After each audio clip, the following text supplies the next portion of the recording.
be High Court judge. I'm just on starting for High Court.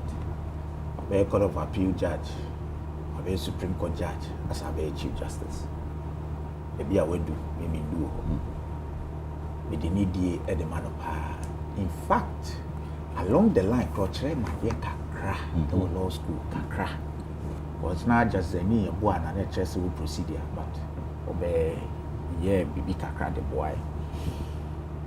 And so minimum no Kakra, yes, minimum no personal, but I'm laying this foundation because of me so professional.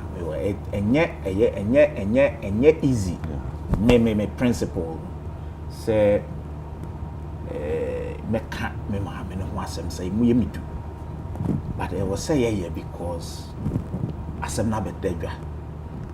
Nti me stress obia uti aticho ne ma me no. Onti ase says was say yeka. And time seems and judges we hold them in a certain esteem. Iti come asem we enka no senia. But abanasa. Now and same be akoso na enika me wo a decision no ha omo eku as for the aba but the starting fee baby said ya working aban foforo ba ye yanka bi anhim enna emran tv e de petition send emran ne ka e de bread president tote akonya so omo kire ne ma bebre ya ma me no born video e kire na o kire mu. And we say, the press conference was whether it was even necessary. And now, on the petition, by Emrano, near catcher of man penny or Tiakunya son say, ba, tam petition, na fako, my council of state. Namon share say, assembly wo more, he says, ye frayer mameno, no being one. Sorry. Now, o man penny, and sir, send him Branica. Council of State share you know and also ethics committee within Council of State you know. I am informed reliably say legal committee what Council of State hall ye maami a never resign ye Sofia ono na ye penny e da no ti refer petition e dem a no mkɔhwɛ e na de ba ye say ensem wo hɔ a e say ye maami no no and only prima facie case ya yeke. Emrano chere mampeni say and wechi no onti committee. Ini Supreme Court judges mienu, justice of the Superior Court mienu, and the nipa miensa omunye judge for. O mampeni ye ne sa, no dia edwuma die no share omunsa. These justices of the Supreme Court baako justice Puaman. We Chief Justice, current Chief Justice is free wa. Ono ne judge awache Supreme Court hoba. We yebra bafu ni free wa. Nipa awache Supreme Court pa Justice Puaman. Me lay foundation ni ye ni ate ase. Yebra si edu, Justice si edu. Enso ano so Supreme Court judge oka ho. Sabe nya o mampani John Dramani Muhammad appointed. Yebra Kufuado and appointed no ba Supreme Court. Who follow the American? It is judges me no a ye fa wom so mo nya adwuma. Sabe enye judges a obi betimi bi so aka ho asebi. Because ye wura si edu. Ye wura John Dramani Muhammad nyon kwa ne fa na adwuma. No aba be kana say bi akoye we ma. Now what the adwuma ne share wom nsa. Adwuma ne course wa no ho nsem meka wa hanti no. Me ncheche bebre. Pe and ye tell say yewra asefua ako file bibi o Supreme Court ye follow nsem ni ye say ensem na ekoso no itia ga na mra nti Supreme Court enya interpretation bi wa me se femo say na say asem kraba for the optics na say ya mami so wo ho asem bi a minim komo ekoso but you see so okay decision na efi ECOWAS na bana ye mama rely so much on ye rasifu asem o de court ne say asem na court ntin na kan say committee no to aso ye adwuma do we then say na omudi nkomo enti na say yasoma yewrasifo ase fa asem ne fa court na entimi provide a certain a year be ma committee in dey adwuma na because I've read the entire 60 something page in here omo clear say ma me no rely was a case in so pa bye and yewrasifo ase ono ana akọ court the optics MP and a court am already even though na part of them but unim your politics say ya aye bebre say ya maame no ne MPP for wo bibi say no kra say nya no kra minim it is asamaba hwe ewra kokofu na wai we mi senior adeba onim cheme hwe ya lawyer for ogroma onye obi ha na partisan enye obi na NDC and MPP ye wo lawyer for very very good lawyers wa ha omni party bia ya maame no nim say we na fedu say wa okokota na wakofa the former attorney general and say an appointee of MPP so no ne lawyer the optics then can say bibia ti amra o you have a right to lawyer open but and someone na fa ho bebre na e bia nya no kre no by your wo niam a wo ye me matwire no so e koso no I'm not nkofo baby sense as if we first Honorable Asifua first. Then you went for the former Attorney General. Already now, the where this he say almost a former Attorney General no na on you were certain relationship be and ma otiminya cases send your pen. OTB. Yeah. Now asamba ya lawyer for organ and ya when you be say odo na akoko file. And I don't know. It was make optics no. Na Ghana for ni ehwe. And amoye ya na afi.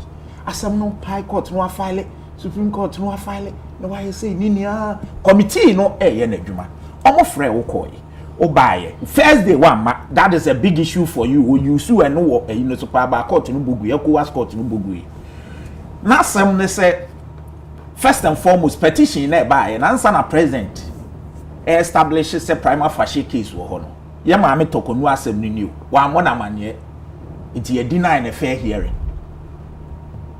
Na it had to take ono so be tro krata akoma mampani ansa na mampani de krata no e de brain court na aka bebi wa ha o say ye ka say o kan judgment na decision na o say ye ka say a right to fair hearing na e no kre but asam na kasa kra e na ansa me be no so asam ni nia no kogina the chapter 7 of sa court no emra o ma hyehyɛ no 7 the right to fair hearing and no na asam ni nia agina so. But also right to fair hearing, yes, some more jurisdiction. Obekaya, raise a preliminary objection. Attorney General say court in credit jurisdiction, but court go so what jurisdiction because the right to fair hearing. It's the analysis no court and say yes. You can say fair hearing na no correct. Say so you fair hearing. But at what stage and a fair hearing in here? It's a say according to court. No see as a say yeah to a body own taking decision about what happens to you. But not the fair hearing at the normal penny at your year, no. Not a person to constitution, you know, says all the idea no call and maybe anyone that walk a year and constitution much less as a sort de brew and sana. That is what the ECOWAS court is saying. Okay. And that near my penny year, Nippon Swad on that fair hearing, no, yet you almost heard from committee, Munet, say take a decision on you, no. And no fair hearing, and no some cat our white chess say, I wow, you to say, okay, Coca was it. Fair hearing no ne say yes brabe kan wasem first day na ye ma me wo issue with say ya man a lawyer kwan ni ade no court ne say adanse o ho e kire say omo ma hearing notice you were in the known sebra and na we choose so onko because asem wo court ba wo ma lawyer ko and na court ni committee no ebisa lawyer say na wo he a wo ba be sebe wo ne no ne ba ya and na wo be ba be kan say me lawyer ni na ade na afi no omo shase e be hu ana obi aba se me na me lawyer for asumesi. Even though some one day like Bibia who had dear dance say on that day, na Chemakukufiwa, Uko court, especially with a Yina dear to say be a civil case, I'll be file appearance. So I file appearance, won't mean good Jerem Keke Gaze, men of Jina Homas any pay. And I say a criminal case, the accused no must be there. On the first day, na so ho no I was so sorry, I waka say, oh represent him. But then the dear dance so by the first day no dear court ne say omo ehun bibi e wo ho enye court na sa kire ne ma bebre mu say look ye human rights asem the substance of the case say o fa Ghana sika wan fa Ghana sika no we don't have jurisdiction.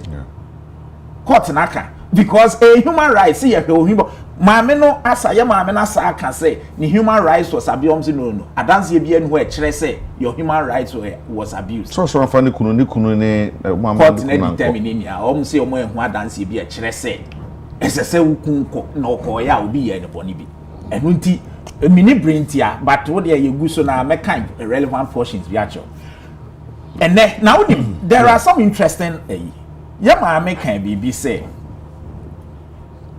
on the who shared even the video nkro cancel in was say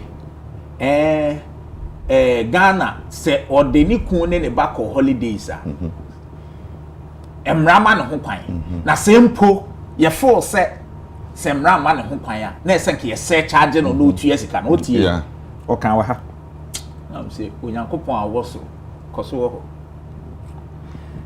ya maame Charlotte say procurement breaches, so kind procurement law na obi breach aye say charge no. That is the procurement law. It is na ebra ono na semba aye no se na sa na mra ne tie dia na nye na ne maame be she was at the Supreme Court. Yebra kwaku ba ko Supreme Court on bo asem ni tubu because kwaku ba ko Supreme Court no ko ka say no we kwa amode Charlotte say afa so no enya sa na mra ne ka procurement law no actually breaches nessa prescribe solution it is obi breaching procurement law no say sika bi yes sir charge the say tuya when tuya momo so it cannot be a ground say a constitutionally mandated body penny to say your friend say Charlotte say we electoral commission Supreme Court na ma no ombogui ene wo de also set is akra ma akwan na tuya wo ku say na wi asete be si onyankopon obedi obi asema eno ye one. Number 2 and somebody be oha ne kai me dey but yen koso sa onim say ye ma me ko ka kire court dey say asema omudi ye nia no ono na ye ka ne say Supreme Court ono a file ke onim ye ya na nze no mpese o mo withdraw case if it's Supreme Court you Godfrey Dame so free money ade. I don't know whether I can say some of these things, but all in all, me catch and say, media seminar 24 kasa kwan wonko. Because this you have been in the Supreme Court, and if you haven't on the Supreme Court you've sat there giving decisions against other people, including political parties. Obi anko ECOWAS court. You have been a judge, a chief justice, one more decisions, the same Supreme Court, only on net. If you haven't started your own Supreme Court India, or one case in a subsystem, was Supreme Court. Yes, you are and our castle ECOWAS. It tells you so on Supreme Court India. It is what you don't know be the only. Meaning's argument now, man, or sort you've been at the Supreme Court, you've given decisions against people, groupings. Yenya ebasa obi antwese ka obi ntwitu obi anko press conference a justice of the Supreme Court for that matter a chief justice organizing press conference wonim se me na me koye sade I've been to the Supreme Court amehu senia ye ma me chastise lawyers I've been there wonim nia menken lawyers one yesi and yesi ya obeka wanim pa mo or a lawyer to start with. In fact, he is the head of the bench. She is the head of the bench. Now, some banana and some no Supreme Court or court. Sub judice as some na can now wolf organize a press conference or betre unzim. Now I can some a prejudice way me way man yet. Would she take it so no judge or tell her na party because na? Let's call her out with the greatest respect. Now some name it is not good.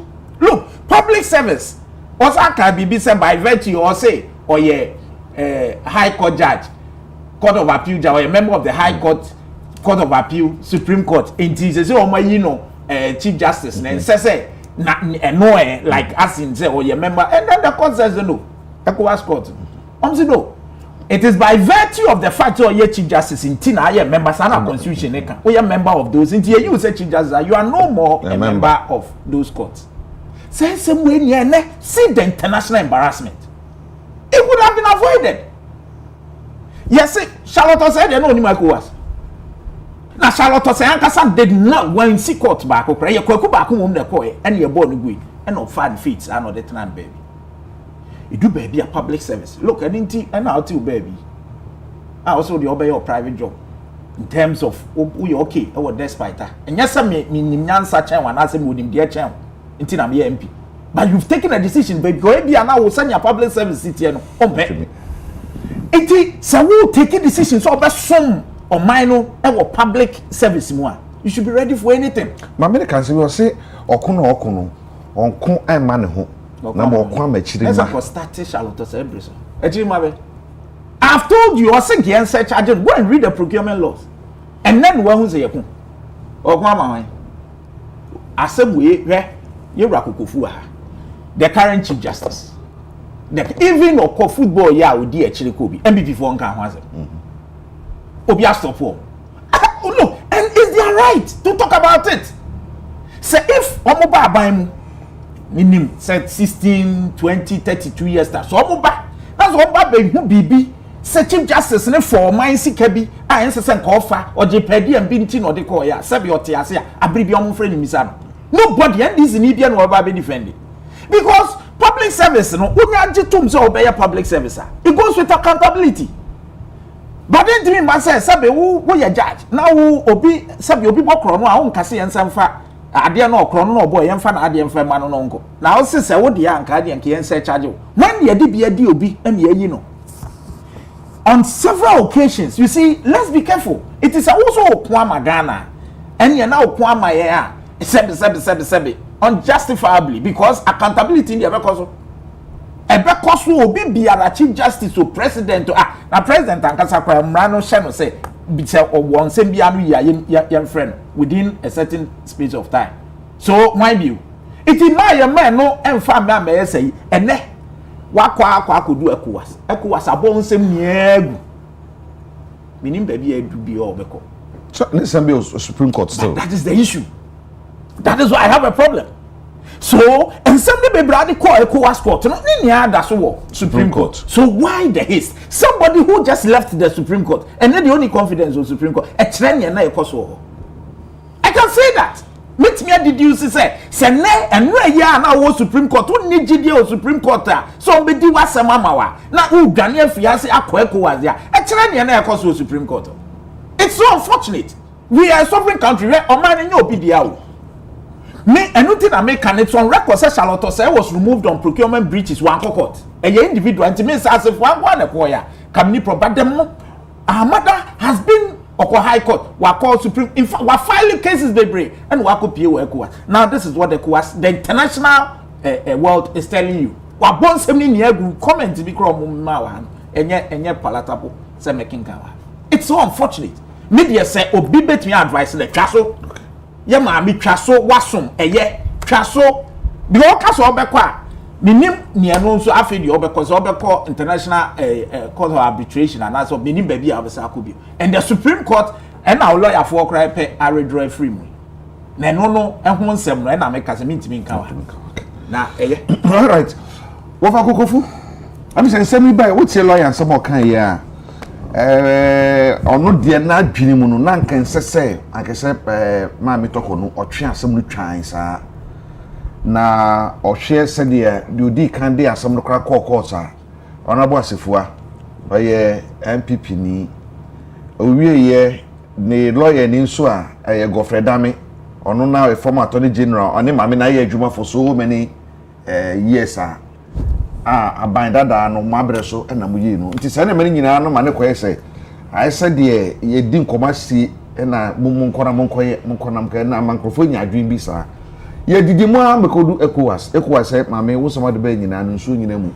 ko ba bi maybe sana bisa lawyer maybe sa won so say asam no ba ye no se de si ase court ahodo ekoye press conference oye any commentaries and performa ye de fan ho lawyers ka fan ne nasefo nyina e de kodu ECOWAS court and ECOWAS court abo agu no na wonim say na awie ne be ye well Agya Kwabena Matie council and MP now I don't know maybe mame misam the review of this case and in the issue, is it for academic purpose and answer for political discourse?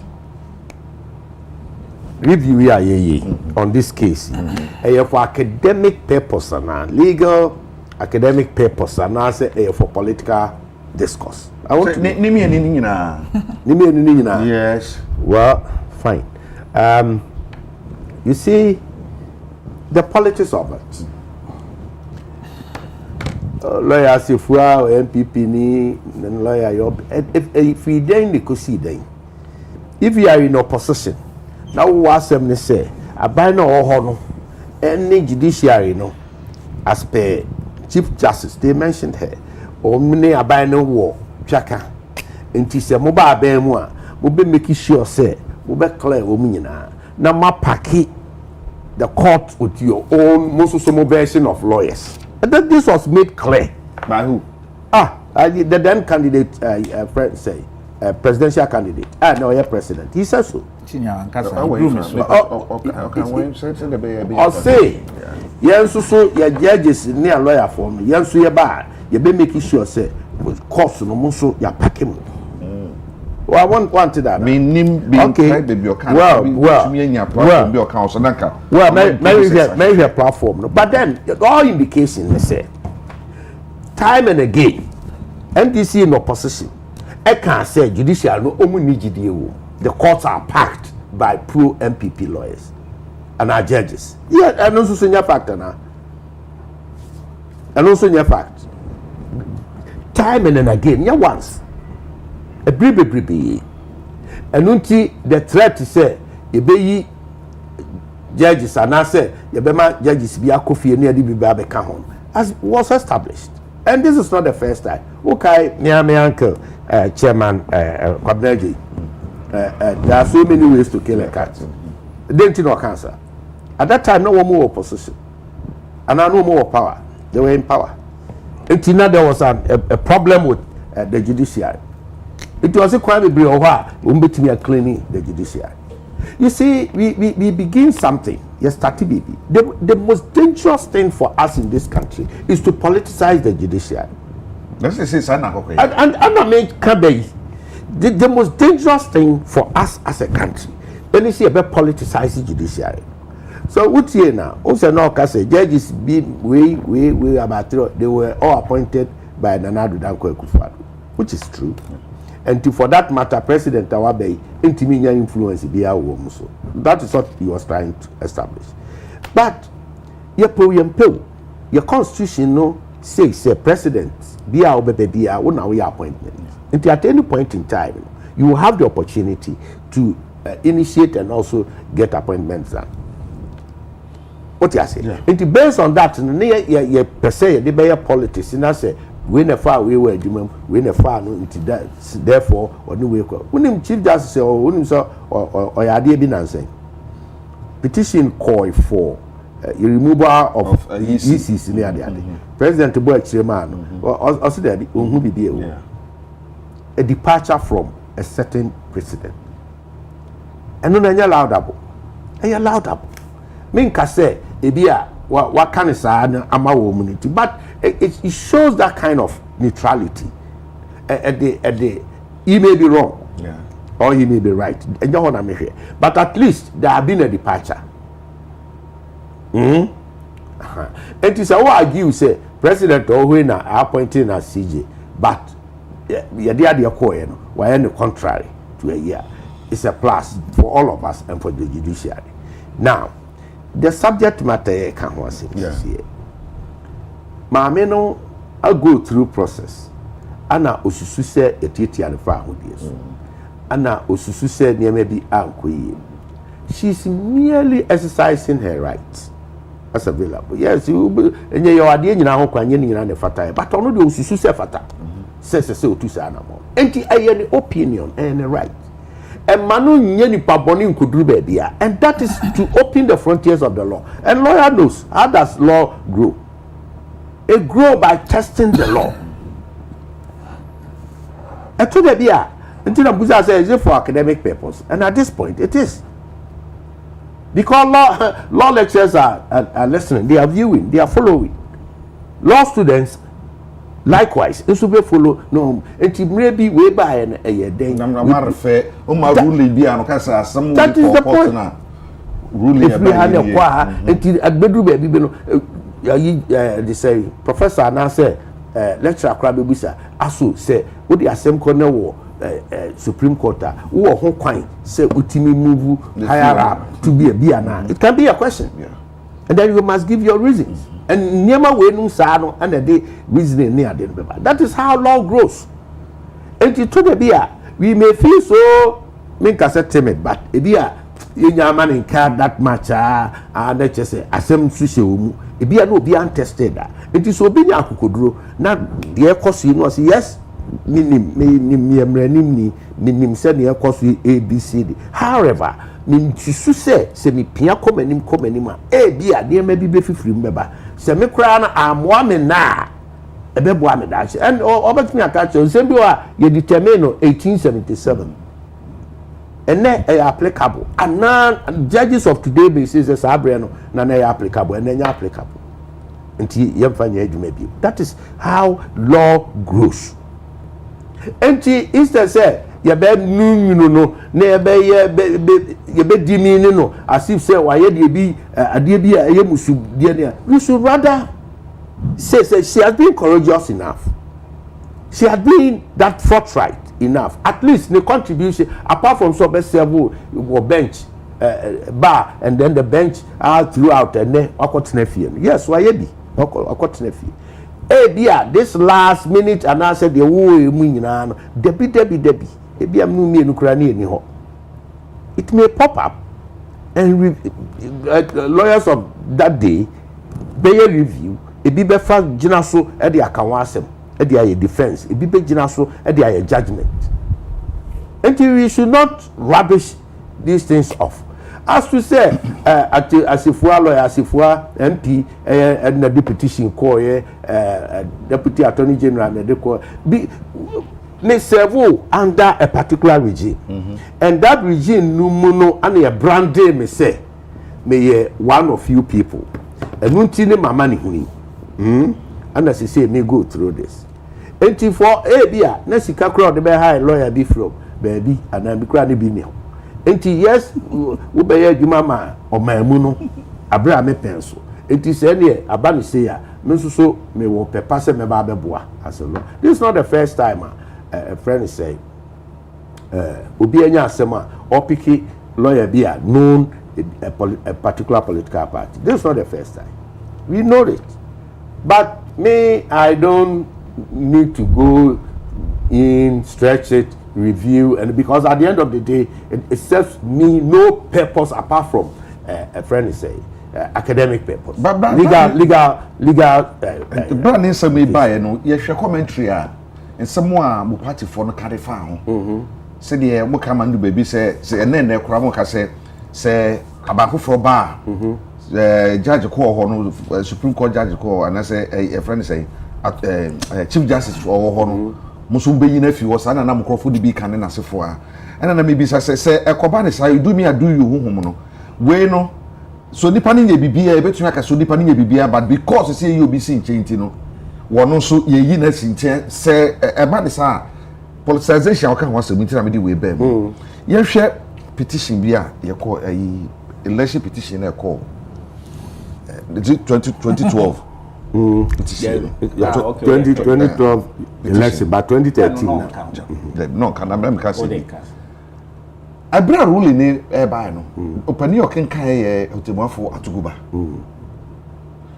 mi hu se na krofo se horo no faaye asim so no na waten baby no wase ni gina say o di asem no ade ama the then candidate Mahama na ye di just omo horo papa na ma bi edu baby na fe na me yakakra esan say enye ono nkwa do si gina no Supreme Court ni nyina na si gina na ono no gina ma na mu e ken kan ye se ye design ya no koso a enye ye nkuru ya na ye ma ye temuo adwuma no ye bre na se ye se wie so na se de asabo ko ho nso a omu si gina nso a ye kura asa aka waso makoye ma me de a hey ankoye ma me de a ene asamo nko a onye sasa ne ma ne ye no eya ya ma judiciary no wo manu nyam ya kofom o kwa bebiri so Oh yes, Naka, many badges a card back home said the second presidential petition. And who's the year, 2020. And also Supreme Court to siege Nigerian, and also your crew for Papa, your judge for the Papa. CJ at that time, your crew. So I'm not saying say we no. Naka person the complete. Okay, but now just what make you point in clear. Say aso say bibia mu a decision will be taken no. Won a edi animu ana won e de adwuma na ma won so omunya no ese ye do on to apaso ne ohoro won ana me to me the answer is no. Okay, the answer is no. I have told you say ye ne ya na ye pe ana ya dane bibia politics but and also so constitutionally your constitution one of the major issue ought to be looked at aso ense ye koso makwan e ma certain presidents omu na enyi agejefo ana omu na enhwe enyi CJs ana we nyina ye niema asoma ya se atwen adwen koso ne yetena so other than that no say yentimi an resolve say issue ya a very care na recare because me a president of the day them run ma me kwan nti kwan ada ho for say me ye judges why not say me ye because I'm mandated it is me ye na no so ye behu ni say my ye nti me ma ban me party and ma ban crofo na ma pick woman so we get to know but my culture said it is so dangerous to politicize the judiciary. Okay. You see these three arms here you can't want same day legislature, executive and the judiciary so me no omo de transient legislature name executive transient etwemu akọ na anu bi na me MP member of parliament na me legislator ene me nya biem ene MP tiwe council o MP emre bi beba na onya MP biem sana no be a president na no ene onya president biem obi beba na ba enti ye die ye bedi adan chinchin akopem se wi ase ye ne democracy de be bi e pese de kosi but judiciary de otim enti otim no asese ye make sure say yeah, need to be a sema judiciary at the Bema. But we shouldn't be picking and choosing. And yeah, bra me party wa bemu. Na me will control over the executive. A ho ana me di buo any need to be judiciary. Na se me kotnan chen me buo anim tia na just ma twen am we must find a way out there.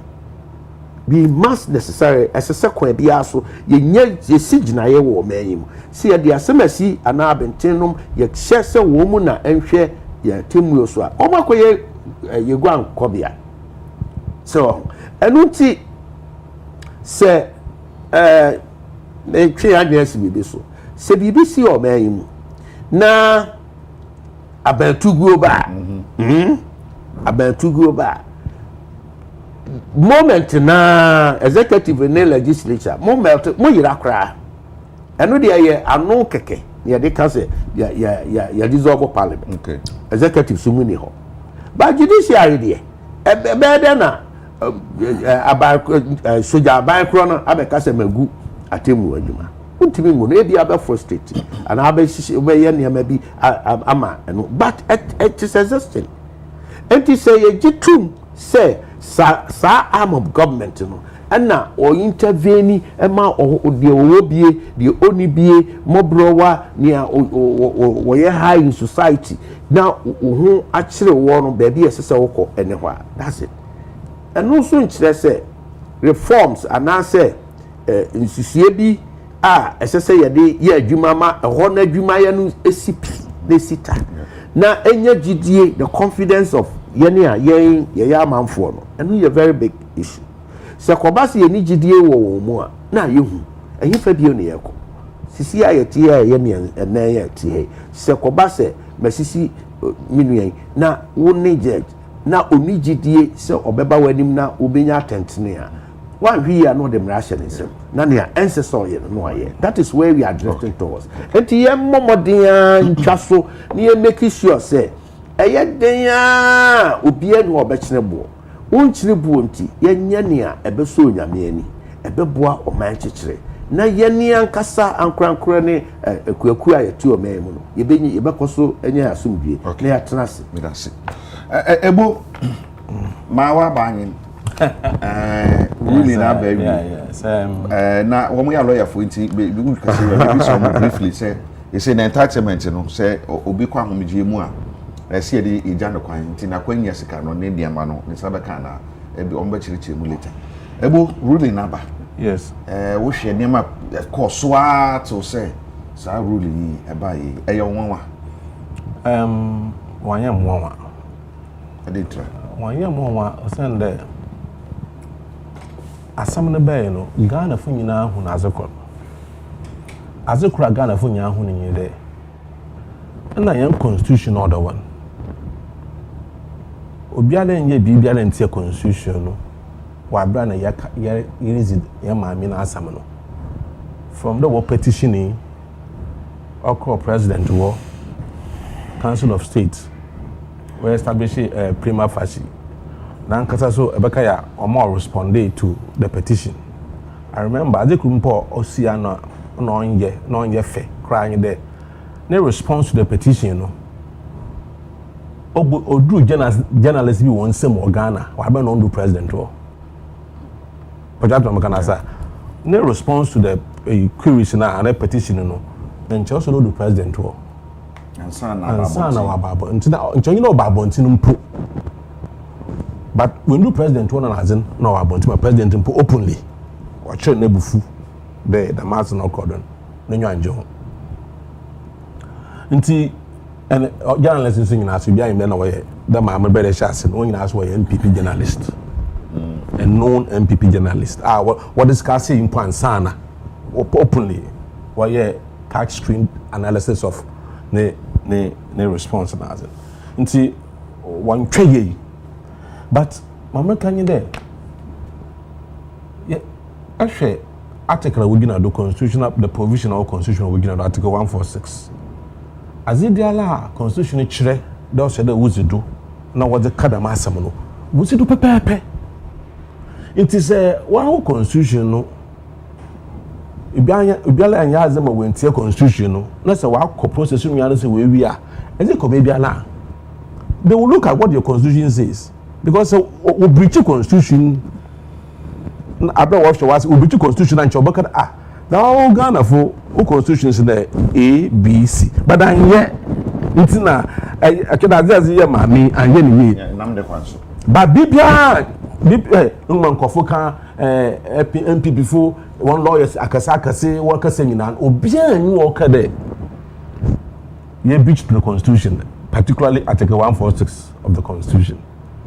Nti ame mu de nchonse do oko menye lawyer BBB ya adwene nchonse do oko na aja ehwe rule of law Ghana because of in democracy nti yes mbra na ezbe yejuma nyina ya aja atum two cardinal principles of rule of law only the supremacy of the law abaka ya maame na oze dam eyi this legal maxim or whatever the law is the law, which means supremacy of the law. Not there say Ghana ha and I want you want po a shambrasi and brain show Ghana so Ghana na mo me nyina ya shambrasi it is a chief justice so a cocoa farmer a fisherman no there say edo say kopo say awuni na ehembra na ase pepe. The next one is equality before the law. Ochede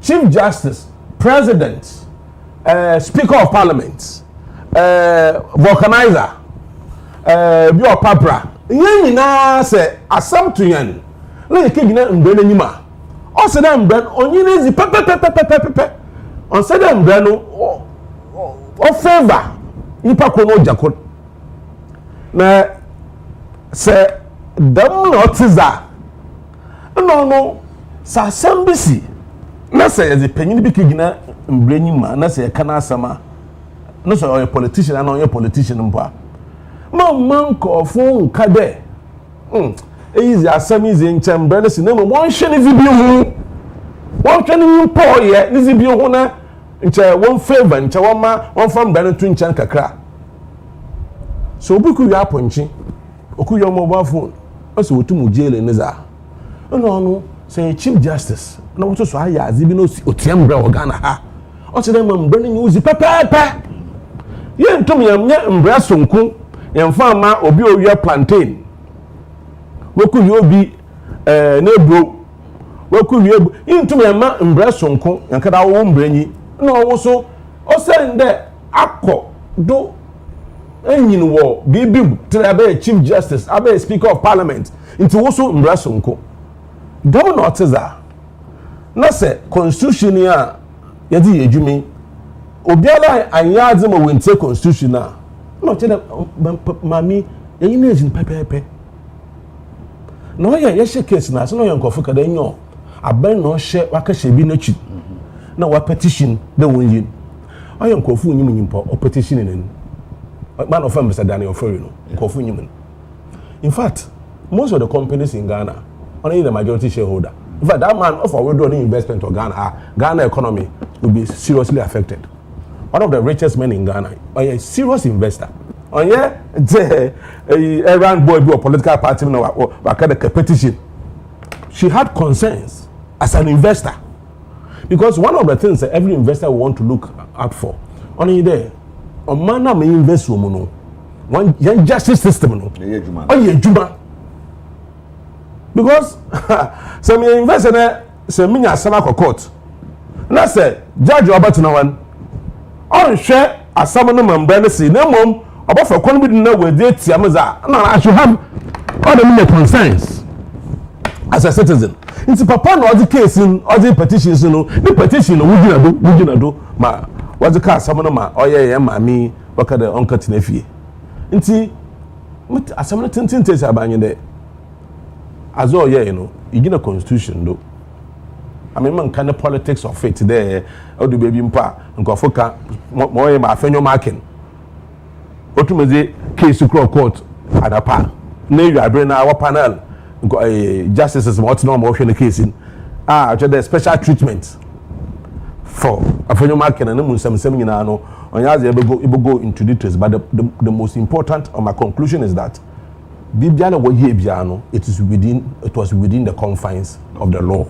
Until as a crow ecowas no when to na wenzi nkunyim no that ma lawyer BB kan honorable okay say obete mayer kan na mampanyifu bi baka ncha asemi ncha omonka na yenkunyim asoman nyena nkotinyi obi a obezizi bio wazi bibi wasn't British market nephew. Madam Charlotte was saying, "Isn't Bono Yaro Hokake? No Yaro Hokake. I couldn't offer on the Ponazino as a way Jano Tiembra. And so, Wakatam Brado. Now, what Chinasu are on your own Falcon Papado. The in is in his arno. Be there what ye and step by step. I couldn't tell us in there. See, could you punching? That's a washroom boom now or Meko jailer. So also. A penina say as bona yan hwe banodo na yan fa no asotwe yan fa mo okay me da se ela we dey ma bit medicate yan kakra aba ni sei na ya boni sengu yan fa ni sei bi a oman no wa akwanya ne ma bi akwanja sei bi gya no kwan wo ne ma bi hu a sa entertainment no in Sabeka yo mame answer no mame answer me you as mame a minute or two na menka semba ku bi of Kukufuaka. You see, near Dikai NDC, Penny Biedho, President Mahama, Enkujina Baby and Carter said, Oba Power, Oba Packet, courts with NDC judges. It's not true. In fact, I was there. Say, you know, MPP for push ya number NDC, your position near Ninia. There were lawyer for Yaka and Wabu. I say you supported the cause of NDC. Afibia, a conference, you could share everywhere. And yet, Bibia, yet, Kukuamu Adi, your public place, and you could income. President Mahama by. And now, or near a dinkum, or no say, more high, munia dodo na edu baby a mo so mo qualify for bench. Nti say Drew say ye ba power na so obi per bench on apply. Ye be fan. Through the process. Asemo kai no. Sabe, it is different from say obokas obe packet na in fact oba ye. Ne ewo ho kire say onye bibiasa. Not to impose. That is not the procedure. In fact, at the lower courts, and your president are appointed judges. And at the higher courts, you know what it goes through. The Judicial Council. There's been times, there's been times proposal of free presidency. Pencil. About Judicial Council, almost shooting it down. It happens. It man penny be no what to me absolutely over to me. Sorry, say appoint you be a. So that is not true. And no ever. You see, NDC, yes, individuals within NDC have said, say, issues with the judiciary as it was being run at the time. Then we news. You can disagree. We are lawyers. You can disagree with the judiciary. But you see, so did I make yes, any news. You can always disagree with the judiciary. They understand that criticism is part of much decision be over to me a critical decision. There's nothing wrong with that. Because any news and they will so criticize the current judiciary. And some to the extent they be crack overboard, especially my respected senior brother, the minority leader, and some more kafa. But Obiachero. Any news say be a because say Omaka near but you see, politicizing the judiciary started that way. Me say the low point pa bako and say ye kata ye nia ye sero nyankopon body fa che Charlotte say asem. It was a bad precedent. They been see that constitutional body. It was a bad one. Now they say one day we will live to subsequently until abai bi asesa EC officials be ohobia no me agitri. It never happened. Kofu abeto afarijan. Only ni issue only ni adwuma. It will force into your call humani mu anti go who be bibi and go betumi ayusu. But so no, let's move on. Or the afarijan we need 2 elections. Kosi se papa no call. But abai bi na appointed no. Mu ka Charlotte say asema ma mu ba power pe an agenda ne shase. It was a low point and abe esedia da ho. Won ne ekoso ampa. Enti abai sesa ya pe se ne awo kan obi nso throw petition say James Anzonko. President. But thank God say we have a government and the chief justice or say no. You reset Ghana, you reset judiciary so I won't fall for this. Meaning say even a party mukra, some people were not happy. But and only a friend resetting in your economy pay. We must desist from near pastor enye. And uti ene yama me Jane men so ye na adwuma. Okoso nso ye na adwuma. Near ware tie. Near resign or the reason about the resign. Yeah, boss my side. What my reason? Until major no sir. Send call my reason. Sanya MPP4 can na me mean I want address it because in the panel no ye na adwuma no se major me ye and no be na send co ascribe reasons and yensu enim ni aka. But for now so yon kan ti no be the mesre. Let us see say ye build your maya. Ye nia na ewom say hwe we and no now can asem asem. Say baby a be able okay send your car search charge. You know be so search charge one search charge no. E mo no kofi na de we different. Nia obi say it was available to her. Say e brand some start ye na otro ye ma mampani a. Enu krensi sa dia President Mahama ye no. In fact, ECOWAS court in the cracker. I'm saying Randberg, Ghana, Arabian, which is also Mampenima petition answer. Because in determining some ECOWAS decision, in determining a prima facie case, it is not a judicial process. Senior Kokofu anymore. Yeah. It's not a judicial process. Until who expect to say right to fair hearing doesn't come in. Now this is what the court said, and so for Yamameno to raise issues about say I didn't know about the petition, the prima facie case was established without my knowledge. For crying out loud, a justice of the Supreme Court, I'm not trying idea. No. Intime mesre. Okay. Say niaya can say enka or resign ya. Say me nye jubani biwa.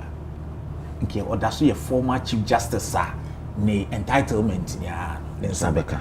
Unfortunately, now I go through the process ya dismissing no.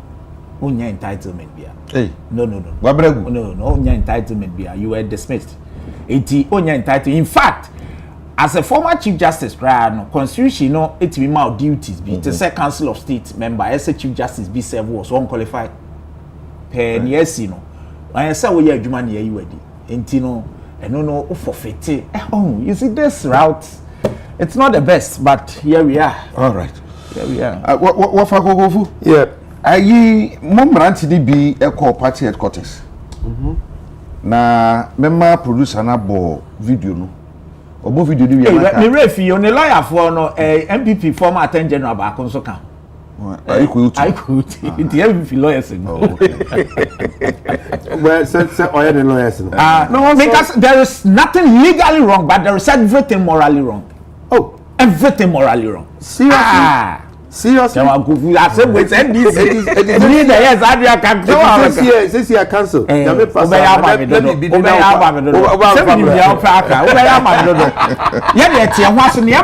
politician.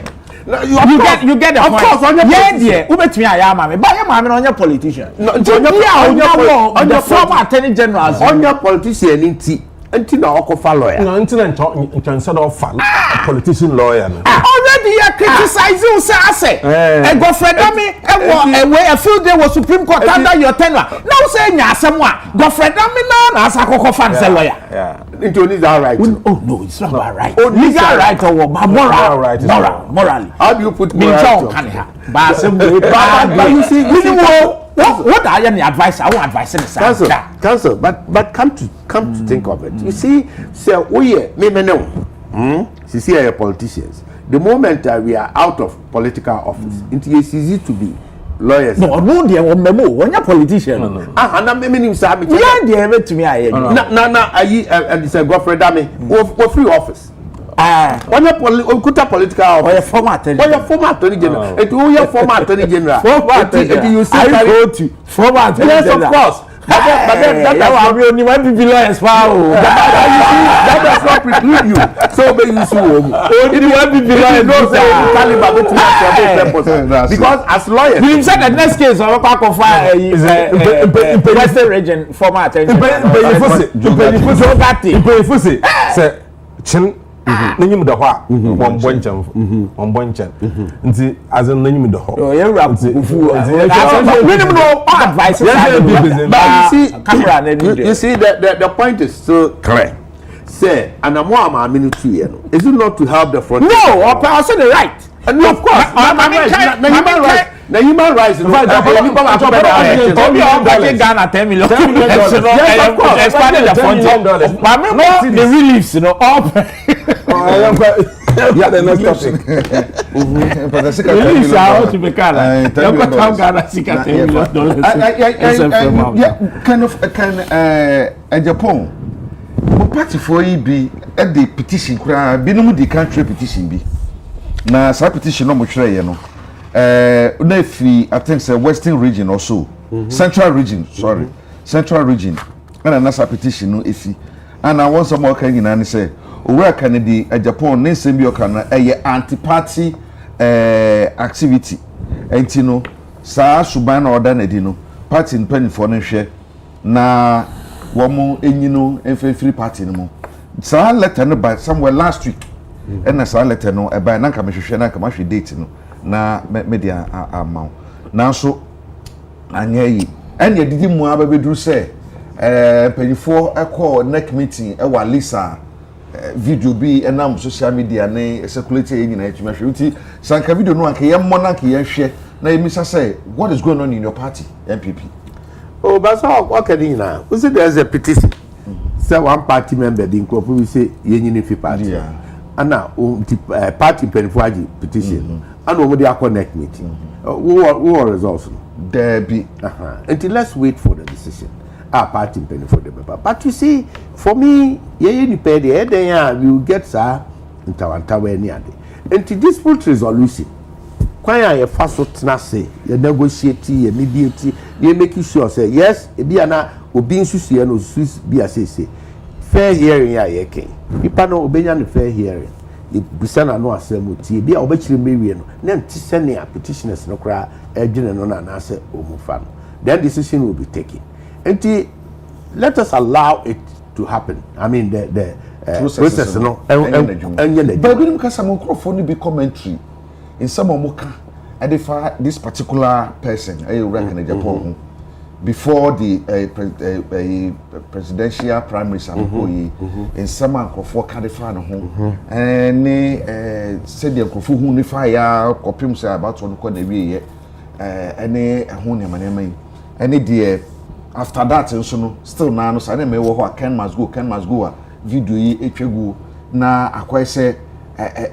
Ken must leave would mean say some more can ne man godo no e nipa no kra wo opepa bi say obe tina party no ma on keka no ho nya adwuma say dem be na fa isa so kra ka say munya botre by June next year eno mu on will be kapa ane no obama mu showdown on mu obi kapa ujiri say some ekoso no ebema unity na mo hwehwe as a political party going forward to 2028 election must be to definitely how we manage it or how no dey hu no kakraka but ye manage na ye de niema to akwam yie said ye sefata we can always come together one dey ye ken ayeken nya sabi obi huna keke e wo party yes or ye stalwart or you be a wo pay the dues e wo party no wasom ana all these things are happening so at this point in time say emre bi dui ema sam semi nyina bi peja apen you resolve could do purpose so be and any political party it can happen to any political party and these four have their own fair share so and say be there na kukuru ba wo national chairman any education minister we finance minister ne agric minister ni nyina ye santa wantawa wo ye term as political parties internal struggles and internal conflict ni bi but how to manage it and resolve it and only the important thing me can't say enuanom ne adofo a wa bonti nyina say koma nyina amra fo yes who wadwen say onipa bi nsusie bi say a nyabotre na mapedifo trance na and go through the process ultimi famra ne hyew sema na ultimi koye ade bi adidede ene basabasa ye bi abeba no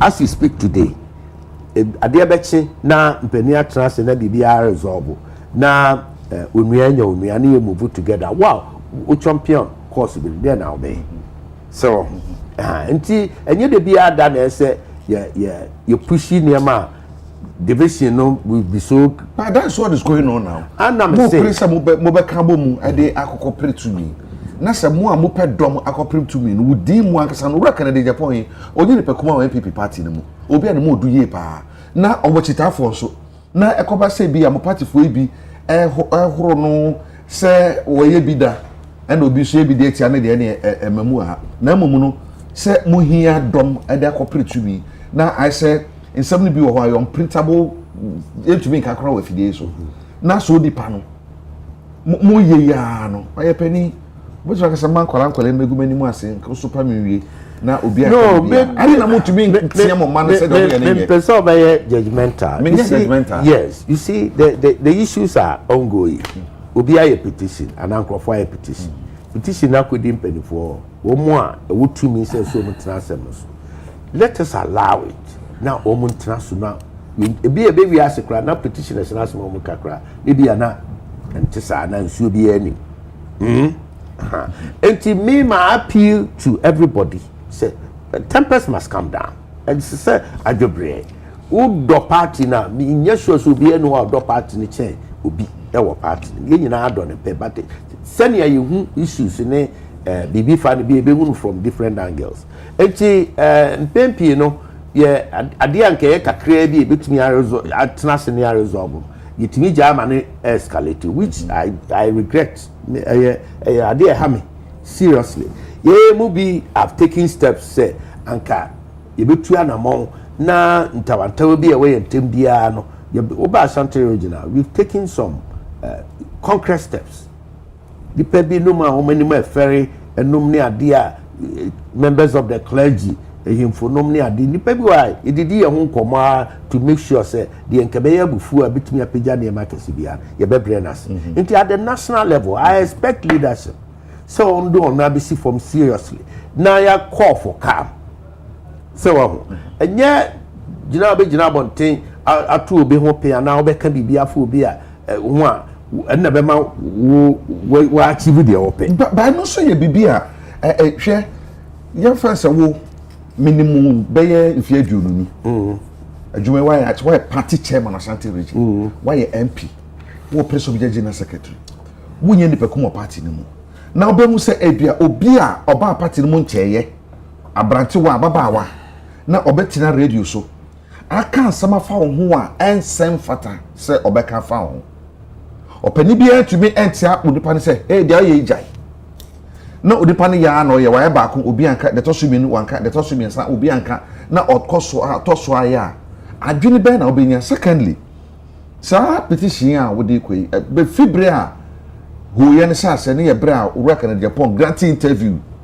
se agenda 111 no sikano bi kura wa moje obli contract ne man krofo no bi age 10% na asefo na ada na ferry 8 years want to me ansi no bi aba 1.5 years no obabisi fisa abre no and Ken must go ade no ipeja ye pa musumu ye party a idum se no Democratic Party to be to mention ajuri. Of course, and we see any limited to the Patriotic Party. Mama example, chairman for NDC also call friend thank you Tom and also obiting chair baby a office a how man and no be so be another issue near there the senior as we speak a Greek minister say you see a man iska or see a man in between a Greek minister and a finance minister you who be there scano. These are internal squabbles but how do you manage it, how do you handle it? And see me in particular say obi be tell so about party no much so by enche only every right so be one na be kasetia the other person I said the open no afa ohwadi I don't believe in that.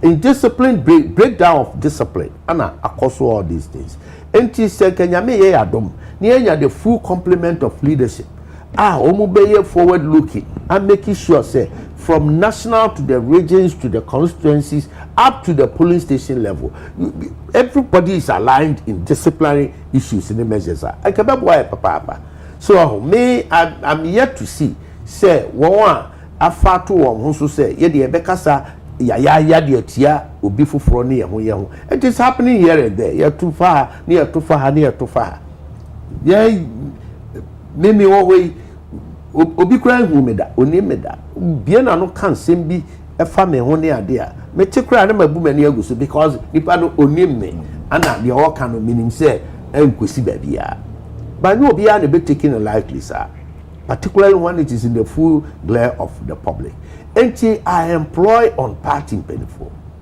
so ye won penifo a papa je ekufo da ho ti ase ho aman na nadu danko Akufo-Addo former president ho man ye wo sebe himfunum a won nim de akwa nim na ebuo won members of the clergy ye betimi a follow on and rely on to bring everything back home. I have said say even here cry the reconciliation here can once be there's a deep purpose so be I see employ professional negotiators and mediators to come in and you na say at the party level na you cannot because the bias we are found we are some may even coming and there's the need to bring in professionals now yet here for nubia will be some will be grievances some will be the platform and the opportunity so be out the grievances in the hand on and no quite almost 10% or 20% of this the resolution system but for now, I will tell everybody. I will me person me catch you be the answer. We don't need say a better tea in order to succeed. We need to come together. I see it to me shas yet young from so near the but then yen sing kunya na yen pointing out the odi for me yamani who say as some are what you can and I would and yet and nti ebia asotwe ni anayedo ho achew se obi foforo so fi se ya fom no ya ade e ha no ene ade na oputu a complainta yenya adaje ni abotre ne entrance ne yan out otherwise de biara da ane ye be haunt ye ho akeka ye ho na ya threaten ye ho ana enkosi bibia ebo see unity is strength. And the strength lies in what kind of simple say kase enkabuma enkabumu ema hoden enkabumu nso ema nkanko ani impuntu wo hwe video yi the way omo ye no bebi omo koye ade na kasampo ampanyifo ahia eye obotuma ye peaceful demonstration a nke bia bibi san kokoba ma ekoba eskwase ye strokra kwabeba mu ene nasefo wofa kokofu ka se mi se mpanyifo bi wo parties no ma betumi a fall on se na be ya betumi asomdwe aba na kobu ya aba obi so man peda da je kofu obo ni din oye press oye interview bi ma ne complain bitterly say ono oye penny oye former president o go mpo no so obu ye bibi mpo ha they don't consult him na eye ne ya ma ne kama ye nyina ye te pe dia ekoso e dia akoso ene dia ekoso yi ene owura kan Japan so nsama waka say wo munya botre na 2027 no June wo baby no ho no be shake no ho no do say bedu baby no asundwe betumi aba amoma ko mani so no bo so mo kuya ija no kwasama wonye de MPP mpanyimfo a abubo wonzi ne sisi awa ebi no wonzi no wae waka homa wa ma party or tetso masisi a party yakase yenhu so worko so worbo mpanyimfo nyina abubo zinya waka ho e obi no wo a ncho da wutu anamon bi wentu na ebi no so wo a wo ya azan kan se da wo ye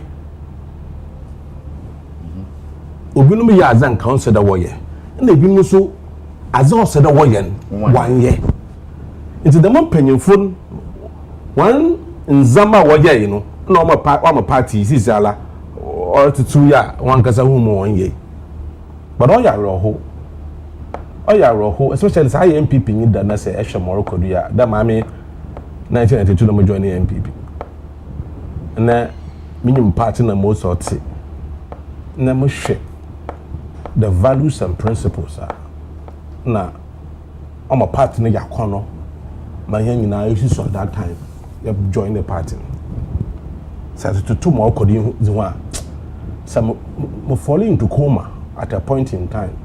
Na say I'm sorry. No be catch them there. MPP na mo join in 1992 no, from 1996 2000. Only the MPP and come doubt. Because difference no woman or super. You see political party Ghana for more opportunity in the last 8 years. I record na we record on your cry. Nti Ghana for nankasa o ebufu bi mo. Ebe say Ghana economy ama wankasa wo economist oye wo candidate oye Dr. Bawumi Alhaji Bawumi ogwani fi economy no ogwani fi ogwani kura ogwani no economy no ya economy man to ogwani fi okọ hwe digitalization means no ka fami okaji was package as lo so ne achievement kakra was man the gina finance because economy is into my kra wo finance minister we ogwani fi Ghana ehwehwe na yehun we gwan wo finance minister Akufo-Addo no nua we gwan na me sam na Ghana fu we bufu wo da me sam no do be abahwe yen sika sam do be na bu akonta egwan tis ara ya say ya brand sana abafie e bi yin sam ano was it pain a jow was it Ghana fu DDEP haircut a jow sonko nkofo wa bobra what's the 60 years me nya honzi ndo me sie sikai amochino bi me nya honzi na me da hwamo mo zi da twaduru ma fa kapenta ma mmawu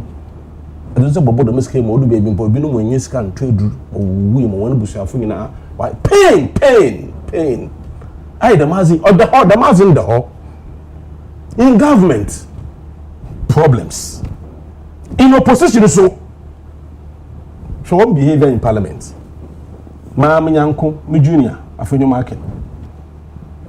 One behavior, one leadership in parliament, one behavior in parliament. Oya rohu. You can't let your GH means as well. Papa usan kuma swell. Edu swell. Felix said Japan was swell as leaders of the party. That's in some of what can no do. And the shell. Why the Boy Scout to be? No go parliament or. Say we are sick with the name master. And now, on the source about what book in what book in him. It is a sisa, no, you're telling first in a mean, since as me. Now, first in a year, sister, and yes, as is so, no was to say no, a negative one. Share the party as the party structures. Shall more call party. Since a who penny, no about party. So most in the family party worry champagne for our back or party. No penny bianca was she. Or starting to me. Oh, she said President Mahama, a robo bunani masi. In some of Kanu, drama. In some of Shas Mukabe. You pay for you or what? And so I think you also that 1 year. It's Ibrahim to me, for example. All she said President Mahama, all bunani masi. In some way, and a call or cut a papa. And you're paying that 1 people. One fra Brenton and Kanjara Brenton. Jamalian. Young party get them near the chassis. To Jamalian, oh, say, or come in there. No, Yakudu can or China, no, Sidibiwa, or China, some more paying for all 1 day. Into who play. Come on, Monday. Small baby, no baby, so young baby, so small baby, they will have swell. This one is some more camp. No, oh, yeah, Titi. Shaboy, and is it? Let's say, Kokabia will pay him. And then I have people in Olina. And the penny behind you party. Hey, why are you paying there? They won't go through what is our being now. No, Dr. Brown, what hard one. Say, who said be at Saco so bad then party band. What's it? Archbishop Duncan Williams. What's it? What for poto? So what kind of hard one? MPP. It has become so lawless, headless. No be a pedal or party no. Until you party them with what you know. Or shasen. When your phone was shay or send them it or you be no model. Only in there. And the way do that. Party MPP. You made there your tradition. I bet a woman no a party of tradition. Eja. What do I mean you see ya? You've touched the constitution of the party now. That's how you do, man. Because a touch of a family people could be into, you touch the constitution. Then the MPP will go to a bar when you can get in the first. And sorry, of course, you see, Razi and Copan. Hey, we can get and sorry, of course, your party, at the chill party, there's the party now. The Mazin. 1 year with the favor or ya alajiba wo mia mo you mpanyi de the man alajiba wo mia that's my making in your mpo na obodo na MPP o me nche difference o wo ami nu said madam na to party office the me mpanyi fi bi won sumo na wade na ezi na nsam wa kam wa toma akomado ntim pa na mo join the party nti meze makasa no pe na odo na me ko join the party na man na agene zino nti dem o party na hwehwe and not no Muslim. No, a partner, because that is the tradition of the party. If you buy him, only you are last and cray. Kufo, I 96 is because of Great Alliance, only I can't cray. And now Kufo second, only Elijah Ali Muhammad. So that's the strength. If Akufo came in, also here and not now Muslim. There were not necessarily Muslims who people. One phobia, or alien, ho, obey. One will not that no introduce in poor party will do. And on your campaign 98,000 and make it. And on your campaign poor party will do. na wo call cafe no bay or 2008 asemi no call cafe damo hokui one in bay. That's the beginning. That was the beginning. The Akufo wanted to be president, but in doing so, no, was set party into a point. But since you are a party, you can say it is possible to go to Mugu. Hey, what kind of party is that? Only tell a party when you do. What the party go to our political power? They will take me no watch. CPP Joe. And see, Subana what the lazy. What you tell them for answer. And my joke is saying there. We want now two or party in power to the party. Also, one don't even mass antifo. We also tell me one who use one against each other. And I don't know that. I don't know why they're not smart enough to know that. Akufo use them against themselves. Boundaries is using them against themselves. And I don't know why they don't see. Oh, my post can be on fufu one. Hey, I'm so na kase e betumi aba say mampani Akufo use the against you na then or yeah obetumi gina so there. Bibiala opere wa party mbiado. So on fan for say chairman say boss on order. First one for so sisala are you free mam yanko are you free. Ten some more kaka. What's the say chairman say bonso. For the first time all obaka there young party baby you know Akan is the president to be. The next president should not be Akan. He was the first president was not Akufo using one started up a statement. A grant interview, Joy News, MFAPO. No, that was the beginning. No, so them want you about the watch there. No, we prepare ground for Alaji name who there. Akufo they take control of the party no. Olubo always continue to Njana. Uti wa. Obviously 8 years. You know after some year Kenya. After hospital what's worth $500,000. My way. When you pay Ashanti region because Oko hospital when young people know what they do. Now they was that. Papa na use one or maybe no position or boy galam say ma wuntumi or maybe no then we have Ashanti region. Into one project and come so I mean change. Nobody complains.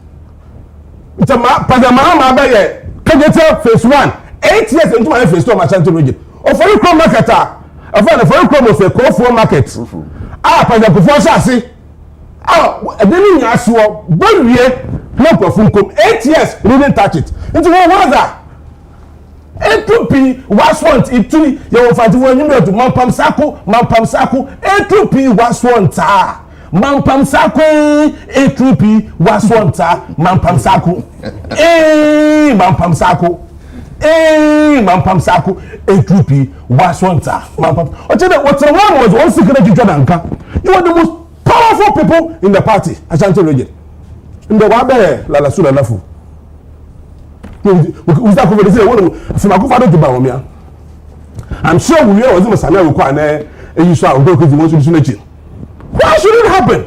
Because according to the tradition of the party, no, it's a President Akufo the contest Kufo. Yena, party is more. It's a dream so. The party is more. And you know that contest. I don't know more. No call. I call the YA. Subsequently, you contested. We campaign year 2016. Village better cry and Yan and cry. Let's see. Obiara support to them. Alan has support to. Let's do. As a battle of Alan. What would I find better now? Until you use my party. What would I find now? And Yan about the party. No party no can find better. All mom. And I buga party no man for the you see Ken talk today Abraham leave him no butu we gina na waku when we want na the next victim will be Bana Champion. Hey. Oh yes, since asem worker and you free here won to me all from Ashanti region. What's the until about maybe the president no other person can be the leader of the party. So they can take the constitution again. Akufo Ebekaya or touch constitution. No, to take control over the party. Or the super delegate and the relationship. Now constitution has been touched again for Bawumia until Bawumia becomes the president. But Champion will be the next victim because now he thinks he can still stand like Ken stood when Adan left. Now Ken is gone. Party more. Ken what's in there? As long as Ken or Ken will jail party no. Now say a politician and him they can oko. if the man over then you are not a politician. Because for a party member to say there, next year, June, July, action. Mama on action, I want to be that. Mama on action. Now, okay, there. We'll criticize MPP and we'll criticize NDC. One more, enough information. Then, I'm not part of your party. And then, brother, Ryan, interview on OKFM or grantee OKFM. Why can't play? Because the Ken has left the party. And indeed, say a politician need to understand. But going forward, the situation is going to be worse. But the next victim will be a champion. It's more yet. Are you careful? Are you prepared there? It's about the president. Onto Najunum. Can that be possible? And that is MPP for you. The Ekobe, they also be fear some, the San can from whom. Now, so they are a Samusumu can be. It's answered, they are Musumu contest, Baba. But the perception we say Bia, Unipano, a can be. And I say, I remember the former president, late Jelly John Rawlings. On one part of tea, they were now who see criticize them and then get some Kitwakra. But I don't think, say, you who never be a course to say, said, a course of crown be and do this level. Now you share, say, Bia, Unipano can be a Ubini Nipabin Penwa. If you're quite on fast, kind of wholesome. Or quite the crowd neck, the course and then answer in ray. Na straw crack or bear moon. See if somebody must go. As I say, young toka to mamento. Into the people between your bama na yini. Where?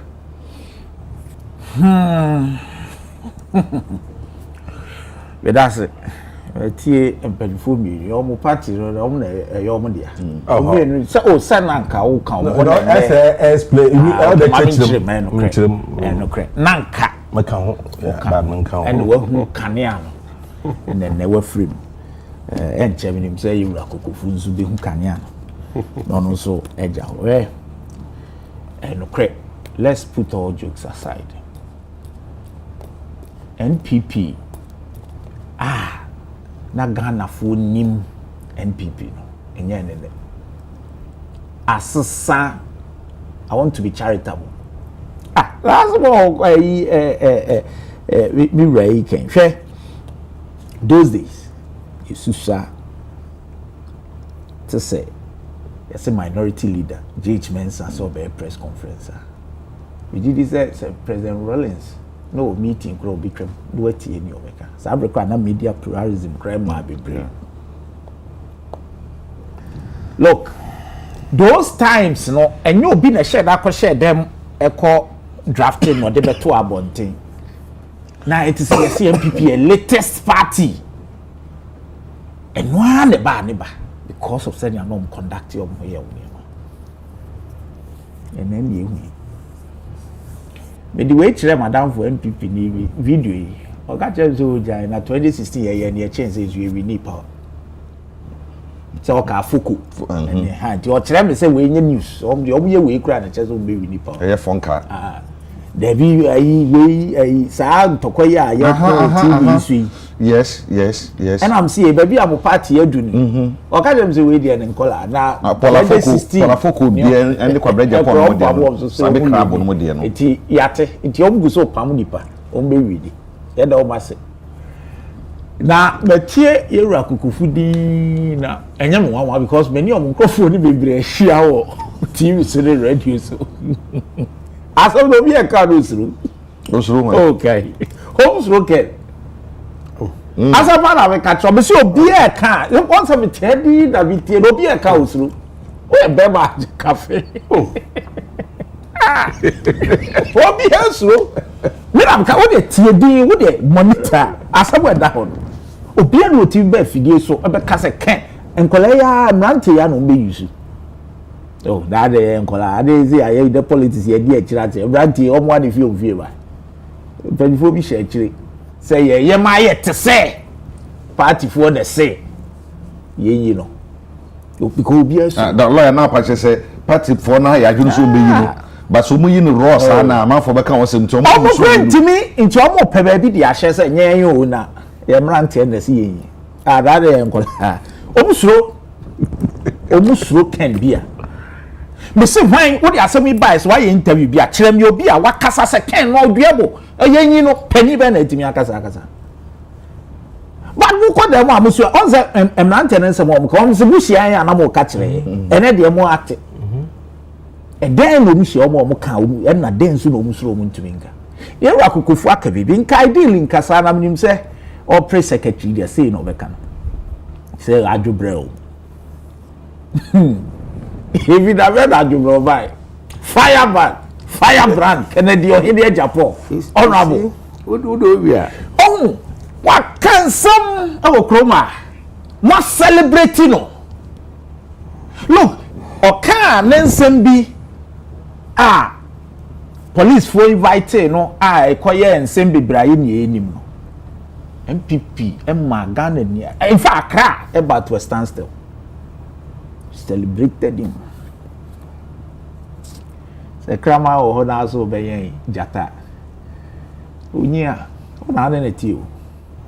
Ene. E dey mpo no ye. Because on this occasion I celebrate him. Because ye do baby e see ye dey on mine no, e di anim kan. E chan ye partisan sa de course so say nim guase ade we ya. With the greatest respect to Honorable Agya Free. How mkoye ukumasi. Minim say Honorable Kokofu. So idea we ba when you minim ya tell say no don't try it because you'll be exposing yourself. Aya Faridia. Afari asem. Say na den semu ni aba. Say no ma shisho mbi bi dada bi dem nim. But ni akofan semu ni aba ya afari asem den na kan. O say enye ye niwu. Say ye beka senzemi. E bra ni wo 8 years. MPP amanyokuo no yewura kan o ma hoodi ni nara e ya Ashanti region you come to power abanya wie structural we no e dan nan kasankasa say confusion and confo na na enwie ni eze the fact of the matter and it says a dan nan kasankasa is your over 90% complete. Oh yes, a dynamic that's a fact. Machines in ade no. oh That's a fact. Report one call for credit. What the obit here? It was over 90% complete and 9 ankasa within 2 years. Don't forget, a dino you see in 2014. By 2016, His Excellency John Mahama Kofi no. Now it do 90%.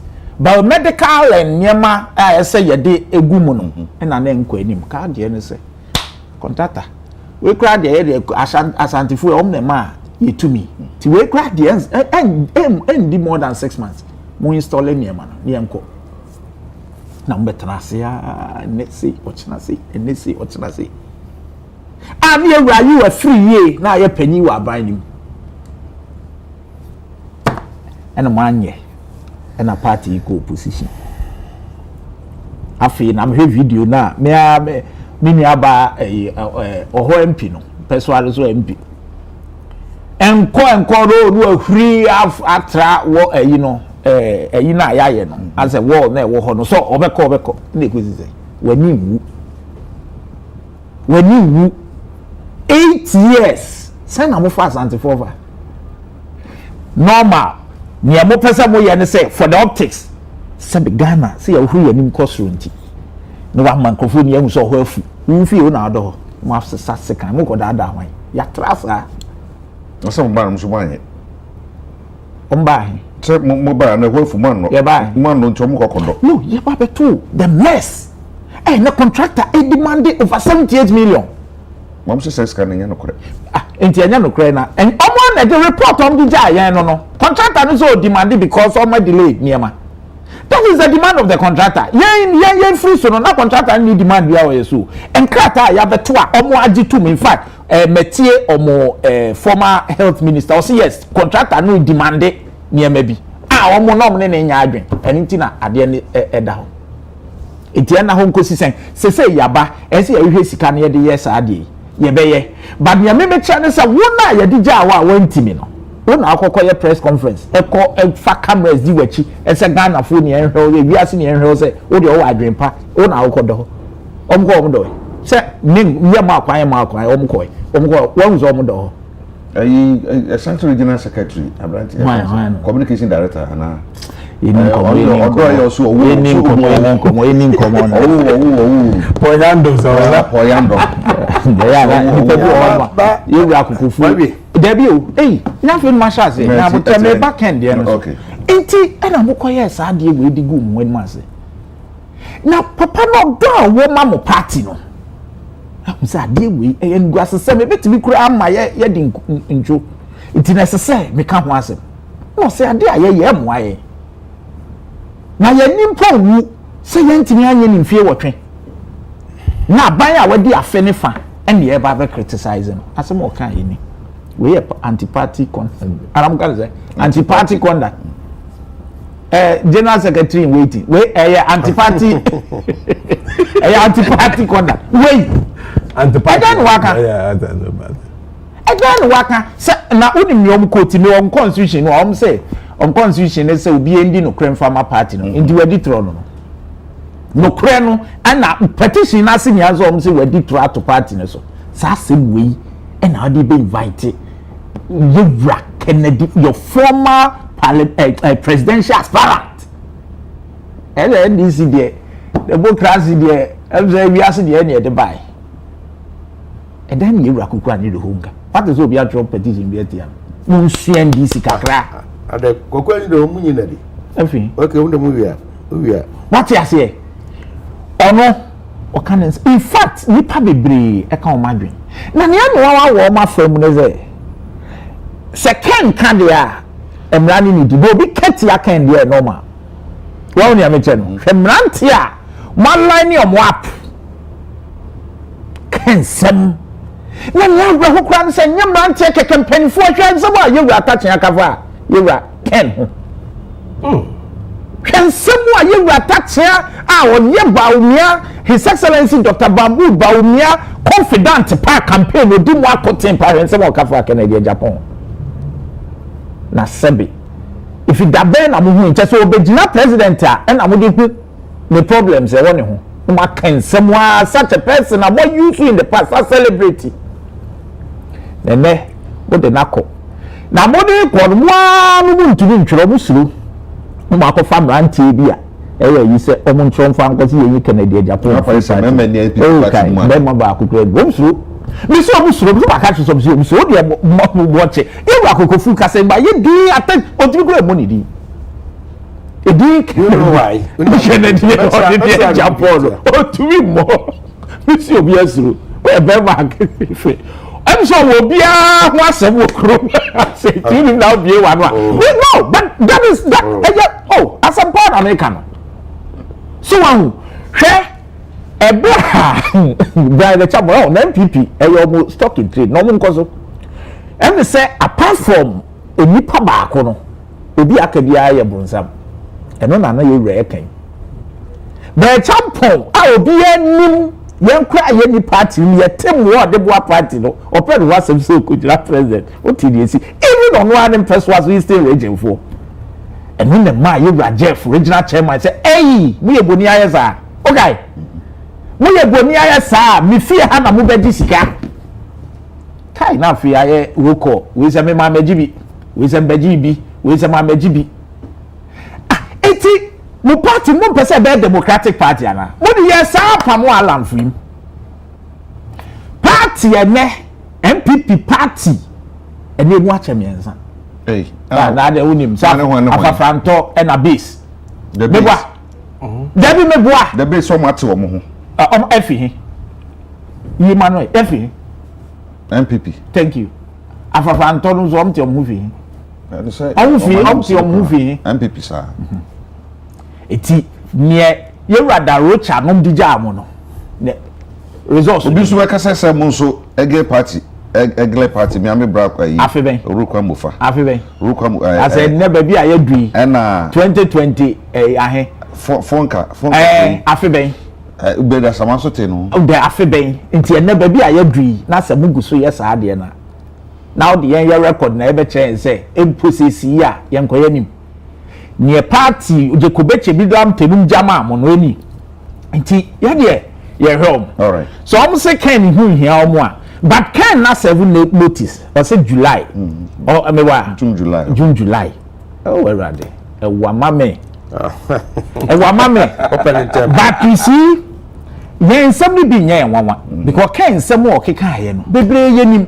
o say Oma kwa agenda 111 no man timi anwie no is because some koje contract no omo MPP mpanifo one o se bebre na no me galamse ti galamse ase okay o se omo party mpanifo no galamse djuma ankwa na omu di nti mo meka galamse se mo nkire djoma ama na omo ani tutu nsase ne se no se ne nsu yi fine ya e yom galamse omo mpanifo na omo ye ase mo ye onwa their incoming national chairman omo na ebeda party na no ene akam na otwemienu na otwemiensa na judge pronounce ni ebesi minim ba se judge kan galamse hu ene ogina incoming national chairman it can editro meba can editro o si mo mpanifo galamse na moye amponso mo incoming national chairman egina court yinsema no fa galamse hu omi o si agenda 111 no mo ntimi anya because mo koje contract no na mo chair sika no ena mo 10% no mo gi free mu ena mo sa akotonton contract no mankrofo ni mo ye Ghana no ken na eka ena oka na asebo ye enye wawa because sometime in March 2025 finance minister was authorized by the president so only audit into agenda 111 project. The audit revealed the say auditor general's report that over $7.959 million had been taken by contractors omanko site kromko na sabe samu penfo ana mo wo aban mu sabre no se moni mu bia mo nji sika ne bia obema kwan no bi agye $7.9 million e bia kwa one site one chelo it is the more amadi Ghana ni ti se kan de kasa asem na ye ni enim dadawo it is no kure na o ka le hamunti na mo pese mo hound na onyankopon be di na asem ama all right onyankopon obedi na asem de ama no ye bia kokofu minim say wo de wo ka 10% no and the pensem emfa nya because so ka bi so dia na so ka o se obia ba so na ko sa de yes because so munim me problem no me problem no let me say okay o se auditor general report contract obi agi $7.9 million minimum.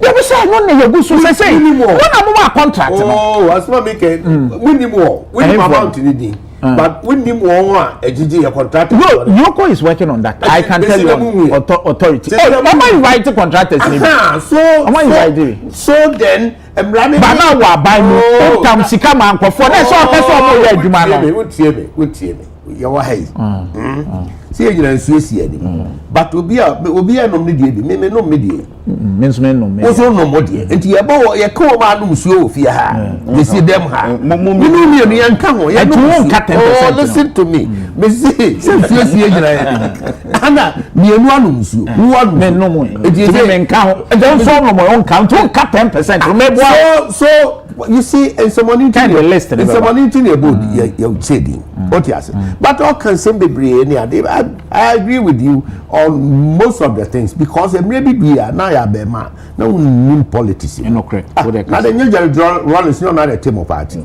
on the one team obey ku wo mem ha bi nyina abodje no so you kunipa ayakayaka bi ne anyasa you celebrate Rollins at a point in time mo ku no mo so wo your backing dog enti no wo ye kraman ya obubom enti machi no and a whole lot of things happened Mr. Guzitano why then isembebrebi Francis Esiam then no free mo party so obeda Samoa then no kope baby tonight so what I'm trying to infer is say menkasa asi sabre no this is the life of a friend say an institution called political party at any point in time bibi betumi asi or how betumi aba but for me it is about the management of it also metia me ntimi modina that has been my nature the bia me prefer solution other than farming me huhuje me pe ne puma sibre kwan be na betumi manage no well enunti ana unim ukoba bi na nipa mienu kwa nia osu ono na patano that did not transfer no akrokro no obisa say ye den na wahwe no asiesie me ye pani na metena fie ehwe say ye besiesie fie me nye pani a me sujagu asemo abafiem if you say dem faso de menya me nya hwe se new patriotic party mojo a me baby am ginan and baby am ti apart from so nya mention the man new patriotic party has given me a huge platform nua no me wo bantama ne asantemem opportunities de maame any moons and throw for the above for the yes so yetimi ka bi so enti enye platform ametoto na se no matter the situation no matter the problem me to me who say me person me part of the solution that's why so you're part of the solution you don't necessarily or unnecessarily take sides na ababontina yeah yeah mon kasa ntre mo mrantie cancer team see a kasa kire obi see a yeden and you behind the closed doors and am obi to say me metu ana nipa bi atu ana say nchiremu bebrebe o ho na nya me betena public ya me betena radio so and you be solve you between solve problem the four of us that's why I the discussion about the MPP solution does not lie with us and your commentary we between make oh papa aka dey ha no also will count there be a candidate among the four of us ono ofrimuna opie konche what you say don't be surprised say one day back. Oh why not because me Koya Asante regional chairman now I am one of my targets what you say Koya Asante regional the Koya regional chairman so who person me Koya general secretary I want general secretary no on the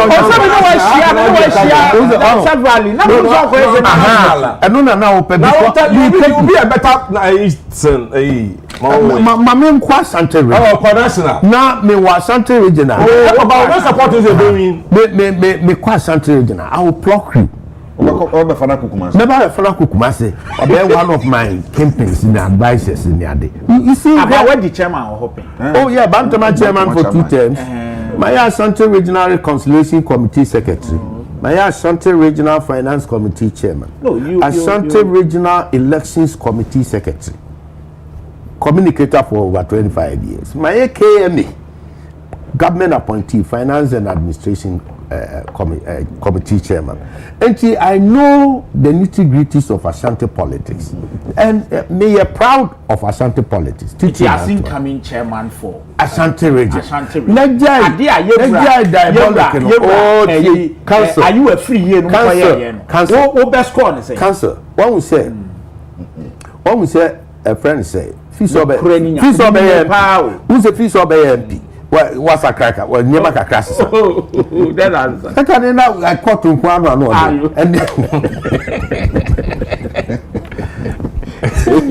what's every party? And I would say me, I think I made my antecedent. A BSc pain. The wouldn't make come and no bad day. And he said, okay, we should go back. The Uncle NBC is so difficult, never so low. And I'm too bad, Omutimi corrected the wrongs. At that one, I'll agree with you. And that is what most of us are studying. And what that more, and no crash there and say, yeah, a young soldier now. Won't she ye? Never, Munya happy. Could I be my rollings of all people? At Titi Bay. When you find the currency, I check. Sabre. Who now 20 Funka games, you know. 2021. 208. What do you offer for 1901? You have some to appear. You see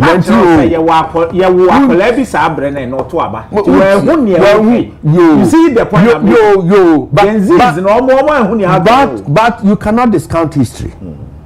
And yes, are the archives in Kuguno. You see, as a timer, Mammy could do Ajima Rollins. Sebi onyame to nsafre na odi yawo osu virtually owo NDC to the self well kakende meka kende meka kende ba mfatu unti ama president me se faka untie me se mfatu unti ama president da anya ya fatu mfatu we kende as we speak today mo refer na ma disciplinary committee party no do you support Omuyike? No. Do you support? I don't support you. Be you ntati akra the free party. I support. No me koka me nkan wo hawo. me mo wa mane because therefore they obi a mandate as resolve crisis is the MPP. Oh, they will come because it's your opinion. Anna, you are entitled to. Okay. Anna, we may pick something out of the other country. So I don't discount it. But in just taking the file, the lawyer will represent. Now the one case. Oh, this one committee. One I oh, won't hear me. On your case. I don't have committee. Don't you follow? There be who here. Sir, oh, there be a sick representing. Oh, sir, me Kujano, na me represent. Why not? Say, well, you see anything wrong with Ken your kind? Ade say or say afari ni mo ye no enya atwom ni ade no but you see what you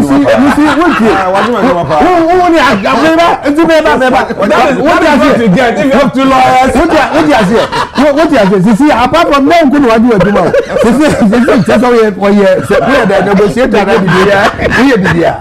so unfortunately on a more serious note, New Patriotic Party like any other political party and our groupings are sorry mood say or how we see Munantawa. It is not the public space. And nobody discuss. And not that you can discuss. And you're only a very resolve. Okay. As for discussions here, why not? It's because they're a public entity. And you behind the scenes, and among two BSC too, now some somebody like me and I'm a Hong Kong say me person me play a major role in the reconciliation efforts that to be made. And trust me, lawyer, Meti has to say the biada adia me how was NDC able to resolve or the whole Jerry John Rawlings was put to the back the carpet. Kunedu Ajiman Rawlings they did nekra neba senator crowd no monte parliament je the mudi na nini ade oh unya nhune wo de be no beba so see finance oh me say yeah wa hihye MPP oh me say ka ne ha say MPP me say hihye party me say na so me can say me come out me say NDC me say oh me say NDC na ya the party no headquarters ni ato ne papa oh me say but e dey na mo dey na so na mo beto no Listen what you're backing dog. Listen what you're cramming your boom. Yes, of course. This is baby, my one day, my na candy, I'm sending me your oh, now. Yeah, MPP because we can't just say kukufu ne me or grudge. Nobody. Okay. From head to toe. Say or how bad the management of it. Any here. All right. I may not support Pape, but that doesn't mean say be a oye me time for an answer oye bibi. I may support you. Be so nam support you. I may support you no crowd. Maybe me no nya adwene wo ne maybe ho. So all right. When it comes to party unity, I am calling for say abotire obi am refer na matetral committee if one I refer oh me say if one I refer also am petition am refer oh that be unfortunately na be who dey here tie no about oh me tie me say na tamako o so mu ni be owo manzo ni me bisa no so you know some na so said enough. Oh, but now, for me, is it an issue? It's not an issue. It's not an issue. It's not that. I was surprised. I was a son of MP. I was saying. It's a few minutes to take. Yeah, your name maybe as a Kwabena Blasters. It's a body.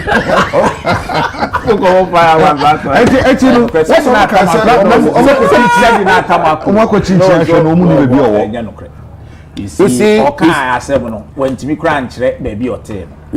And I dance on the BT, it was a short, you know, kind of they can say on authority say, not only prison. It's not true. Look, we are lawyers. But it is not even you still have to stress no. I mean, it's been out there, so I have to correct it. I'm surprised, lawyer for your best. So, being a kind of any problem. You Ramuta can't say, but I'm not make a can earlier cry. And rather a check says, Obi indicating baby a prisoner bidder. If you want to find out as a journalist, baby a ye Obi kwa, go to the prison service. You don't ask the presidential spokesperson.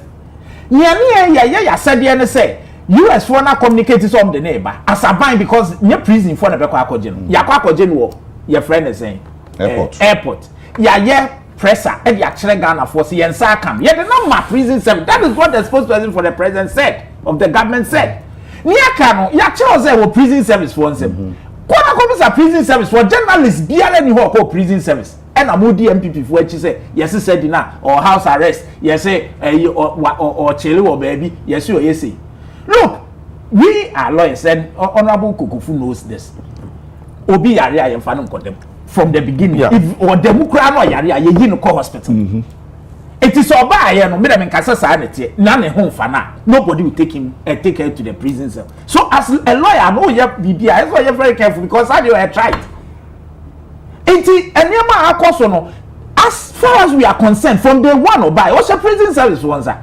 So yare nom de ne ko ba bi sa de ne ba it's up to them it enai e na afa no mo ba be kasa asa date bi na say yemi adanse bia ye maame no court a convict no as far as a state ye concern no obe serve ne term or was certain rights in law ye lawyers ye nim so any nim so there is a pending appeal the lawyers ye ho adwuma omo ye na ye ye ono ayitinious to her benefit.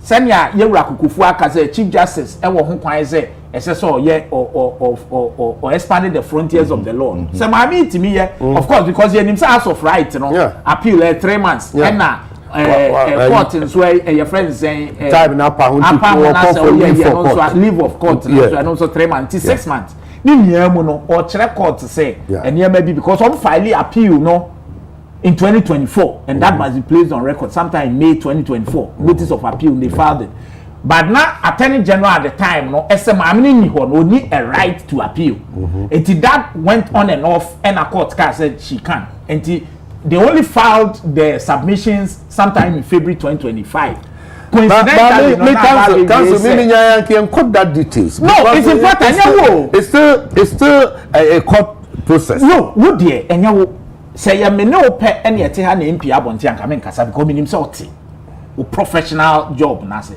but e bi no mo shed out of mischief because our press conference if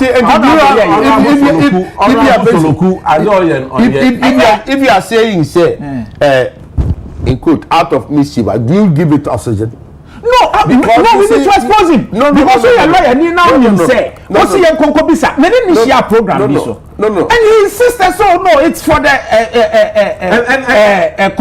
information minister to disclose. Now I'm saying, no, your friend is saying, and someone you're shaking now, no, all cite a particular case. We say a buy, US or now I'm saying, no, go and check. It wasn't the state.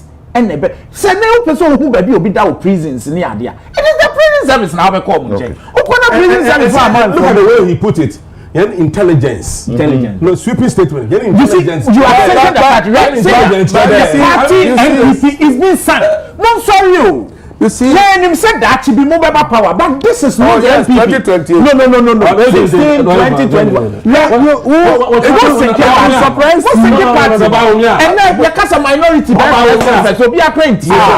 Offer or can say be say when you more intelligence. Say or better kakra bi no mo yi na fi o yi no women na edo money o mo hwe sana kese seko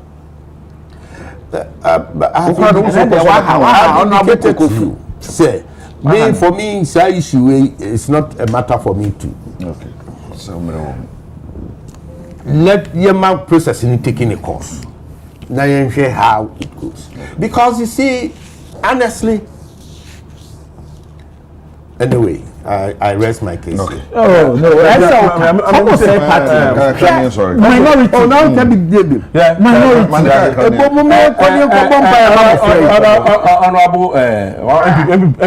Honorable Soloku. Mention of Honorable Soloku. So press conference be ya. Your press conference checking of Rata. Na ombra. Asema pesa kan. Na ombi yin samano. Ma means when you na bagana. But I didn't know kukuo or so prison. Kerofrata, who for the Kerofrata. Your press conference, your own intelligence. For the same intelligence, you are from Kerofrata, no man being in Samano. Because we begin to see Salano.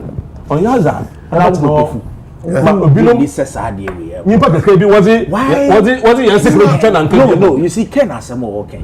We have discussed it somewhere. Ade we ebe ha mo ache o. Oh. No, cancel. To be ma emme yin seman. Cancel. Keno for at Cancel. Senior boy. Mo amusi process na yekum. Ade mo kan say. Ni pa no tiase onim say sem wo unti. Keno for at somo ye ma wo yi pie. Minim say okukọ baby. Enye kro emu ne ya na ote. Ma ye ma me ya wa be. Me mpese me kana asem. Ma me be. Ayi Sedina. Aye ono ane pe no de sori no buy. No, eventually Osakambe. Oh, the record show. No, almost started proceedings. But eventually the record I know. Time ben na ne here no. Oh no, I know the source your yaro ama. It can on yaro. And then that's why me kan e boko to one step. Ebre bi du ya ne here no so beba. Ba oye nipa on my reasons why I ultimate man. Ultimate man. Omani tu anamon. Meaning you as a lawyer. Omani tu anamon. Into omani. It is so omani. I like it. Omani to say, I am from Sudia to omani. Into then there's omani. I see a dinasem in absentia. The law allows it. Yes. And it dinasem in absentia. And I call to find any guilty. And I call to say, Omra no me 7 sentence. Nini na emu no wama. And omani tu anamon to bring her. And I'm open to Edru Honawaba. So it has been a process. So process in yet to be fucking as an infant. Okay. And maybe some. No, but you know the article. So let me help you. What's some part of Madam One? You know the constitutional provision that trial in absentia. He needs to be notified. The challenge special prosecutor, I can tell you on authority, is facing now. They say he needs to be in the know. Oh, but somebody who is outside the jurisdiction, at the time, not the fish cry, no name address, and you can't even say the address. Yes, Say, but you are not case simple. And then go through the the process is ongoing. You'll be not then I feel but I'm saying there is the law in the politics. You are a politician. This is a block on the administration. No, who they take advantage? Take advantage of the law. What's let me see the finance minister. Oh, tie. What they are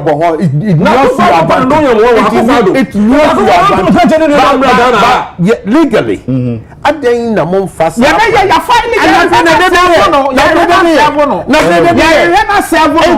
needs to be notified. Not trial in absentia. Who find any innocent? Should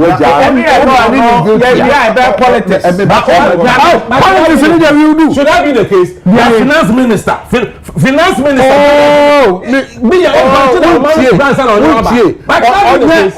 Onye above the law until let the law takes its course. Okay.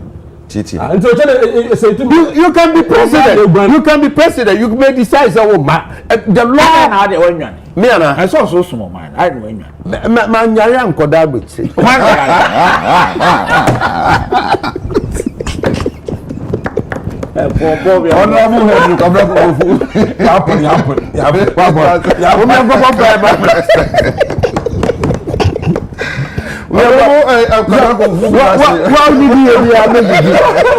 There's a Bible.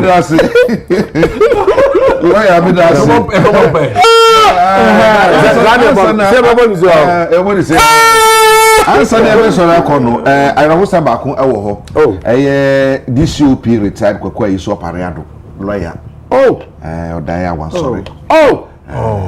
Former Branf Regional Commander, Ashanti Regional Commander, Greater Accra Regional Commander, former Ashanti Regional Security Coordinator, DCOP retired Kweku Ayesu Pareado. Yes. Oh, God of mercy. Yes. Oya Ashanti Regional Commander. No? Yeah. Now I think election 2008. Now you call a friend runoff. Yeah. Now my life was being threatened. Yeah. Seriously. So I was whisked away. Now they may call Regional Police Command. Many women organizer them. And they may call Regional Police Command. Then he instructed, say, Duku, yeah. That time na COP Duku on na 2 IC. Nti na say Duku COP Duku ejeme tena no office for security reasons. And they are there for almost 2 or 3 hours before I was flown to Accra. And he was. Oh yes. Now only so about practice. Council was about practice. He was a very sharp. Yeah, very sharp. You did so well. He specialized in criminal cases. Yes. On the 16th of July, they begin now watch the Kumasi. Into the appropriate time in the home. Nyina abeba. Oh yeah. Obi American say me ni adwuma chey. Abra no original commander. Okay. Date on the 16th July. 16th July. July 16th. Me host to a MP. Okay. Me host to Ebu Bokman. And then your good self. Me host to Moti. Mofa. Ma will be any. Yeah. Bantama race course watch be or Mango down. Yabakopa. Na then Abra no original commander or Brown na the current IGP you were Christian Tete who no district commander. Wow. E wo sunyane. Nti me no my adwuma che me no mo san che. IGP no am na far flight from Kumasi. Me no adwuma wo mo eye. Nti this OP retired kokoi so parado me friend bra dem refer due pa na ati kone ene won ne ba ne dad lomba born you mean voltage. I see.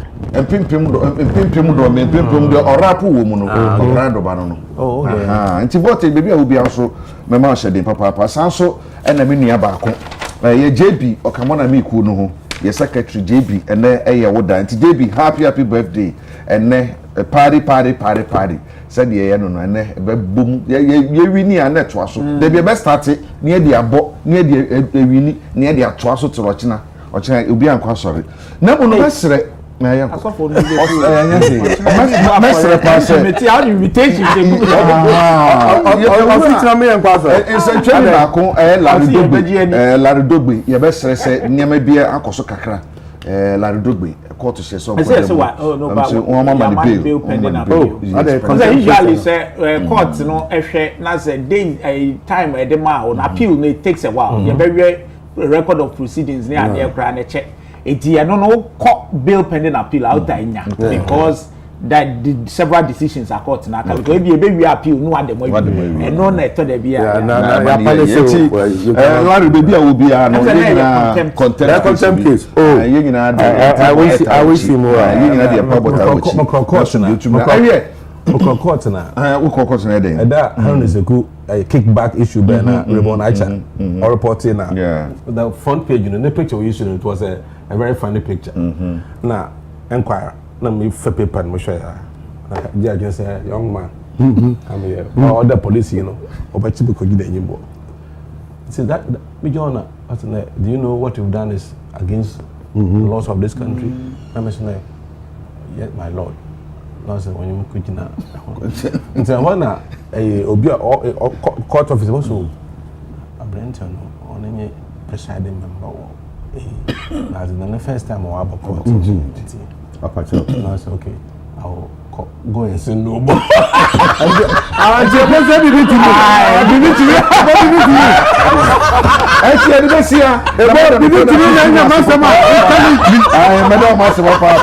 na ya nyina de pabo atare Ghana Black Stars echi enne anwume no wotwe ana akansi ne because ye nyina no nkro wa hu I think say on betena say di command anti YouTube be batch na live ama ma hwe bi nti no monka hu say so person hwe no hwe di ya analysis nyina be YouTube ha piece so be ye bi ye ma commentary e wo piece no na YouTube so yi fo ni no number to me ahwe nti ye nyina de pabo eta Black Stars aka say o say ye na nkunum ye ni ba ye nyina afa evuvuzela ne aka say